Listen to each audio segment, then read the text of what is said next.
Acquisition is one of a few encounters in Destiny that can be a chore to get through with newer players, but becomes another beast entirely when trying to speedrun it. At its core, Acquisition is about precise, long-range ad clear, managing a high amount of communication between all 6 players, and reacting quickly to obelisk changes. While this might come as a surprise, this encounter tends to be the one that gains or loses the most time in a VoW speedrun because of how many segments are gated to different players. The first thing that needs to be done upon reaching Acquisition is getting into position to watch all 10 knights, which are named L1 to 5 and R1 to 5. You spend a long time joining allies, so only your skipper can move freely at the start of the encounter. The top knight watch spots are also far from spawn, meaning that you should make use of Eager Edge to get to the top knight watch spots in time for the knight spawns. Finally, there are only 4 players minimum required to watch all 10 knight spawns, meaning that the redundant 2 remaining players can early run rooms. In our early run strategy, we had our L2/L3 player early run first because it meant that they could read mid immediately, given that mid is the furthest away from any possible night watch spot. For our second early runner, we had our R4/R5 player go because those are the only 2 remaining knights that the bone player can still see. After getting in position, players need to get ready to kill knights. The first knight spawns 20 seconds from the encounter start, and every subsequent knight spawns 10 seconds after the previous knight kill. This means that the encounter is gated to knight kills, meaning that time is of the essence. This led us to choose Izanagi's Burden and Succession with Recombination, depending on whether ads spawn near the player using the weapon. After every knight kill, each pillar should be read. Some spots can see pillars relatively easily. For example, the L4 player can read left, the L1 player can read mid, and the bone player can read right. There's a couple important things to know when reading pillars. Pillars require proximity, so you should use Eager to move to and from the pillar in order to read its symbols in between knight kills. Number 2, you should also be able to differentiate between void/empty pillars and blank faces on your pillar.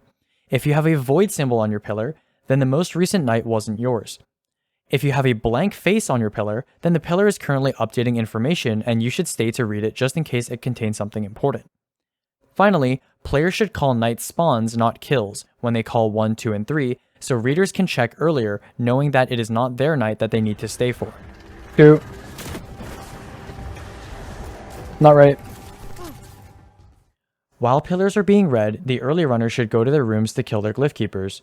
The middle crystal toggles the left 5 versus the right 4 rooms being open, with enter counting as a left room and the left rooms being open by default.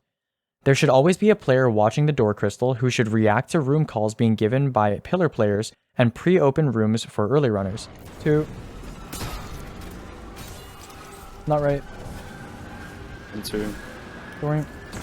Like 2. This player at the start of every round is the bone player, but this responsibility is passed to the first early runner after the bone player goes to run for the third room. Glyph keepers can also be pre-spawned by sitting at the door of a glyph keeper room. The door doesn't have to be open right away. There's one exception, and that's commune. Commune can't be pre-spawned, so you need to make sure that the door is open as you're getting there. Once a room detects someone near it or inside it, it starts spawning glyphs. The light/dark call will appear a second before the glyph keepers spawn, and early runners can kill both glyphs if they don't get a call in time. However, the final light/dark call should be instant, so the last runner can pre-aim at the right glyph keeper. So the reader for that side should be by the obelisk waiting for it to update to give the call. Brain dark. Door. It's gonna be... During the encounter, adherents need to be kept from shooting the obelisk. Fast teams aren't at risk of wiping to filling obelisks, but adherents accelerate rejects if they are allowed to shoot the obelisk shortly before symbol inputs. After killing all 3 glyph keepers, it's time to input symbols. There's a couple things you should know about symbol inputs. 1 or 2 faces of all 3 obelisks can be seen from mid next to the door toggle crystal. Symbols reveal their locations on the obelisk 3 at a time as glyphs are killed and don't change position once it becomes time to input. Obelisks will reject faster based on the number of projectiles that hit them. And you can test an obelisk by shooting a correct symbol, and if only that symbol glows on the obelisk, then your obelisk is correct. Otherwise, if the entire obelisk glows, then your obelisk is wrong. And when a symbol is shot, it starts a timer of a few seconds until it needs to be shot again. All of this means that the first early runner can help all 3 sides by sitting in mid after helping toggle the door, and they can shoot left, mid, or right depending on what the readers call. L4, L1, and R2, or the shooters, should pre-aim the correct symbol locations based on the first 6 while waiting for the last 3 to appear so that they can test their obelisk as quickly as possible and then call out to the middle crystal player to help with shooting their obelisk. After an input is accepted, the next phase of the encounter won't begin until the obelisks resonate. Resonates will happen automatically 25 seconds after an input, but can be shortened to 15 seconds if all adds in the encounter besides Screebs and Champions are killed within that time window. Therefore, players near an obelisk after an accept should kill adds as quickly as possible in order to guarantee the minimum time resonate. A tip, it can be helpful to delay killing your adds if you are responsible for inputs until after the input, so you won't get another late spawning wave that you have to kill.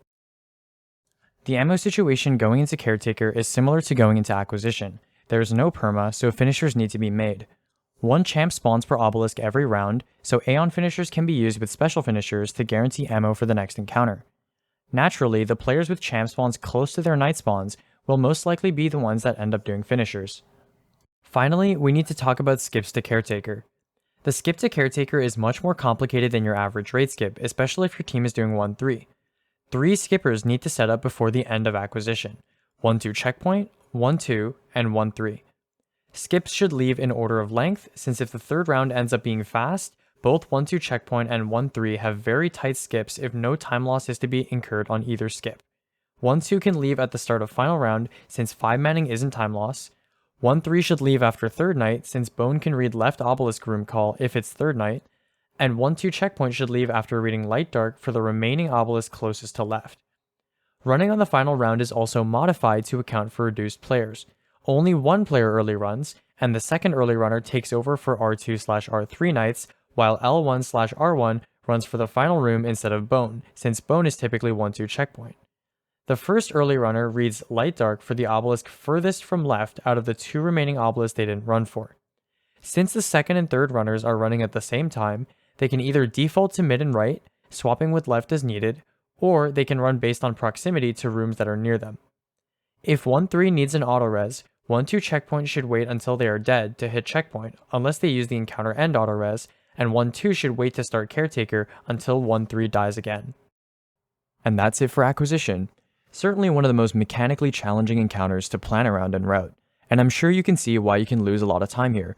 Slow night kills, slow final runs, slow inputs, slow resonates, almost everything here can cost you seconds that add up.